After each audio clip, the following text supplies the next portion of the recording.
Here we are in the Adelaide Hills with Lexus launching its new NX and CT updated models. We've just driven up from Adelaide and I've got to say the drive was fantastic. They promised us the noise, vibration and handling would all be reduced, and they have been. They promised us a quiet cabin, and it is. They promised us an updated sound system, and it is. So far, so good. We're just about to drive back, so we'll cross back over to the car now and I'll talk to you again after. This is the updated Lexus NX, and this is the turbo version. We were in the hybrid earlier. Handling wise they seem to be the same, so I'm reliably informed.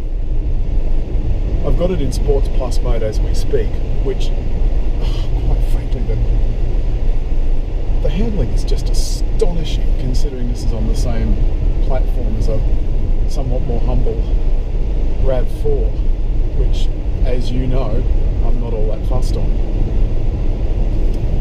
The updates are fairly subtle. There's a new grille, rear's a little bit new, there's some tail light alterations. They've changed that maniacal interface for the infotainment system to one that I also don't like. To be fair, I haven't used it, but I've used it in some of the other Lexus vehicles, and it disappoints me that they won't just go to something simple like CarPlay and have a touch screen. On the subject of the touch screen, the 10.3 inch screen is incredibly clear.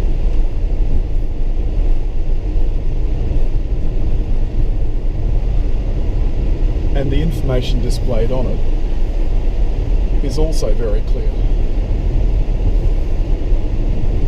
We're currently in the Adelaide Hills, and I don't think I've had this much fun in an SUV ever. And this is it's a 2 litre.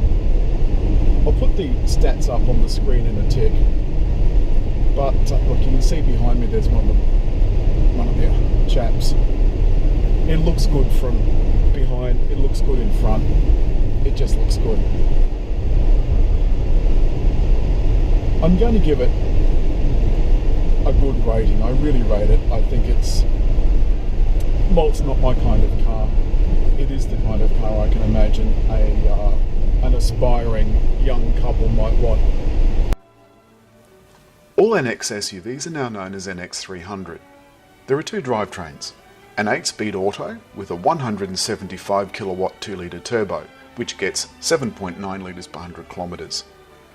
The CVT auto is coupled to a 2.5 litre 147 kilowatt series hybrid and gets 5.6 litres per 100 kilometres. Both drivetrains have either front wheel or all-wheel drive options. The restyled front and rear gains LED lighting with sequential indicators all round. At the front, the indicators have been moved into the bumper for a more distinctive look. Some models have adaptive LEDs up front, which switch individual diodes on and off so as to keep the road lit, but oncoming drivers completely undazzled. The cabin is now much quieter than before with extensive additional soundproofing. There is drive mode selection on some models, which has been given a programmable mode. This has improved already excellent performance, especially on country roads. 4 adults will feel pretty comfortable, 5 might be a little bit of a squeeze. There's auto emergency braking, active cruise control, and active lane control, making NX a real pleasure. Lexus stresses that this does not replace good road manners or good driving. The immaculate cabin feels luxurious with high quality materials used throughout. The cockpit design features soft stitch material that does a great job of looking like leather. A 10.3 inch tablet is controlled by the incredibly fiddly touchpad. It's been updated, but I still don't like it. There is no CarPlay, which is an unforgivable omission. Drivers tell us they want connectivity, and individual brands' proprietary systems just don't cut the mustard. The sat-nav is good, but routes cannot be cancelled. They either have to be completed or deleted in order for the little lady in the dash to stop talking. It's annoyed me with Lexus for a decade. Driver controls and instruments are clearly laid out. There's a digital speedo on the centre display. Sadly, that display is also used for other information, so is not always showing speed. Seats and steering wheel adjust electrically and side mirrors dip on some models. Memory will store these settings for individual drivers and is recognised by the car depending on which key unlocks the driver's door. There are way too many features to list here, but can be found on the Lexus website. I'll leave a link to those in the story. At the lavish launch in the Adelaide Hills, Lexus chief Peter McGregor gave us our first look at the stunning new LS500 flagship.